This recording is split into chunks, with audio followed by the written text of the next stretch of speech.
Alright, this is the Monk Greater Rifting Speed setup for WoL Light Monk. This is like a low GR setup that you can do early on in seasons once you acquire all the items for the build. They are a little bit difficult to acquire since there are so many different categories to acquire them from, but once you put the build together, it works fairly efficiently. I'd say I got this together at about 350 Paragon, and I was able to, basically take off from there in the lower GRs. I've been doing speed 60s, speed 62s fairly efficiently. Hope you like this build. There's high mobility via the Engeom in combination with the dashing strike.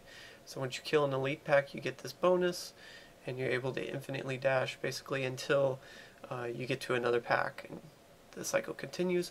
We have a lot of defense in this setup because mostly because when you click pylons with the Nemesis bracers, there is no mechanism other than dashing away to dodge to basically avoid attacks or CC the monsters, crowd control them, get them locked down, so to speak. And there are a lot of fast attacking monsters that spawn from pylons, and if you do not have this much dodge in the build, you will get insta-gipped. So that's why there is this amount of defense and this amount of dodge in the build. Other defense, we're running Epiphany with the Desert Shroud rune, high cooldown setup.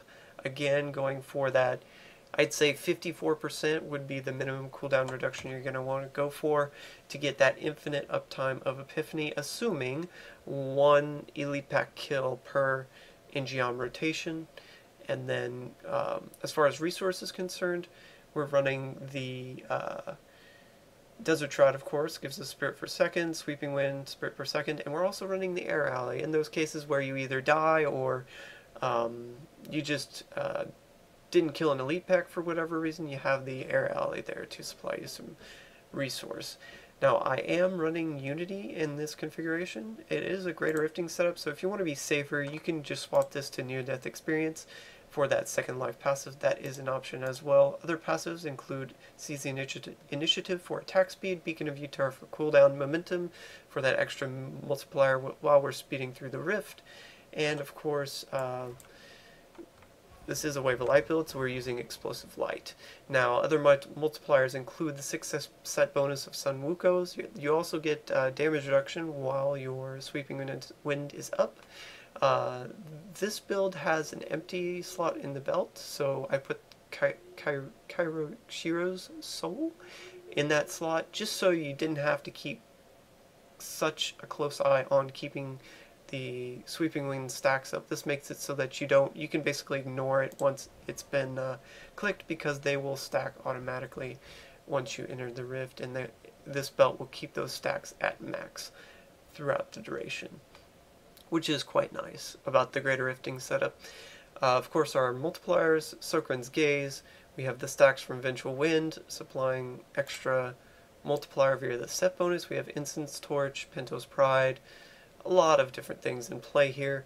We have the Rorg and the Cube, of course, and our gems are Trapped, being procced by Pinto's Pride, of course. The slow there does proc Bane of the Trapped, and then we have the Zay Stone of Vengeance and the Bane of the Powerful, again for that extra multiplier, elite damage and elite damage reduction. So that's an overview of the build. It's a very, very fast setup. I timed some runs that were sub 1 minute 20 seconds at this incredible pace. So if you can manage the intensity of dashing around the map, and I actually found using the force standstill quite useful, because you can dash and then just be able to immediately attack whenever you need to. So use that force standstill as a handy tool once you get into the rift. And as far as Paragon goes, I would put into first cooldown reduction. You could either go for, I would probably go attack speed next, and then crit and balance after that.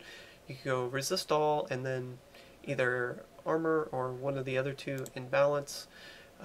Resource cost probably first in this category, and then you could go either life per hit or actually for the Greater Rifting setup, I would probably go resource and then area damage and then life per hit, just to make that a little bit more balanced there.